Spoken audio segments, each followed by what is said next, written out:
இருக்கிறது வந்து துல்ஜாப்பூர் பவானி டெம்பிளில் இருக்கும். Tuljapur Bhavani is one of the Shakti Peeth, ரொம்ப ப்ராமினெண்ட்டாக மகாராஷ்டிராவில் இருக்கிற சக்தி பீடம். அது ஒன் ஆஃப் தி சக்தி பீடம். இதை வந்து இந்திய சக்தி பீடத்தில் வந்து இதுதான் நிறைய மகாராஷ்டிரியன்ஸுக்கு சத்ரபதி சிவாஜியோட குல்தேவி அப்படின்னு சொல்கிறான்.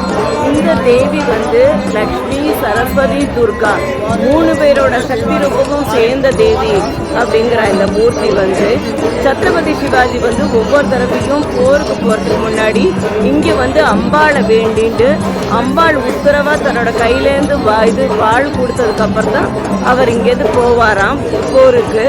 நிறைய மகாராஷ்டிரன்ஸுக்கு இது குலதேவி வந்து ரொம்பவே பிராச்சீனமான 12th செஞ்சுரியோட கோவில் இது.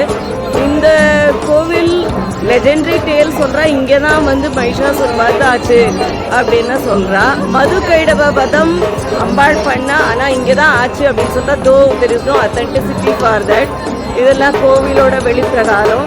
நாங்கள் அங்கேருந்து வந்து சுற்றி படியில் இறங்கி வந்து அம்பாளை தரிசனம் பண்ணிட்டு இப்போ வெளியில் வந்து நிற்கிறோம். இது வந்து துல்ஜா பவானியோட எங்கள் சிஸ்டர் எம் தேவி அப்படிங்கிறா. எம்ஐ தேவி யார் என்னங்கிறது இனிமேல் தான் ஹிஸ்ட்ரி படிக்கணும். நான் கோவிலில் என்ன ஸ்பெஷல்னா எல்லாம் வீட்டிலேருந்து ஆட்டா, சாவல், தால் இங்கே கொண்டு வந்து போகு பண்ணி வாழாடுறது துல்ஜா பவானிக்கு. பூரன் போலி இஸ் த ஸ்பெஷல் பிரசாதம் being offered to Tulja Bhavani.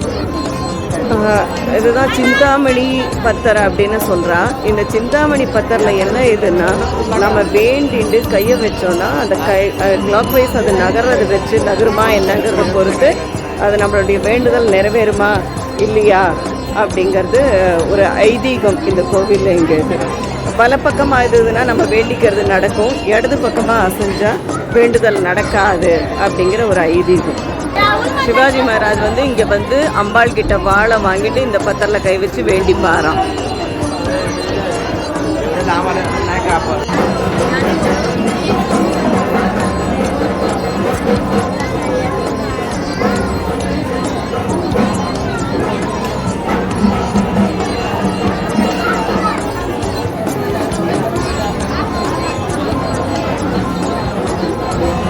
போடணும், 2 பேருக்கும் சேர்த்து போடணும். அதெல்லாம் 200 ரூபா போடு.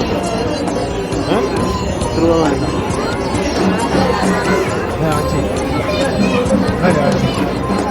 வேண்டிங்கோ நீங்கள் வேண்டிங்கோ. ஸோ இப்போ தான் நாங்கள் இந்த சிந்தாமணி கல்லுக்கிட்ட வேண்டிட்டு வந்தோம். ஒரு நம்பிக்கை தான் எல்லாமே. எங்களுக்கு கல் நகுந்தது. ஆனால் உண்மையில் சொல்லப்போனால் தேவிக்கிட்ட என்ன வேண்டிக்கணும்னு கூட தெரியல எனக்கெல்லாம். அப்படின்னு நின்றுட்டு அம்பாளேன்னு சொல்லின்னு இருந்தேன். அவ்வளோதான் நகுந்தது. நம்பிக்கை தான் வாழ்க்கையே இல்லையா? தேவி சரணம். 200 ரூபீஸ்க்கு போகிற வழி இது.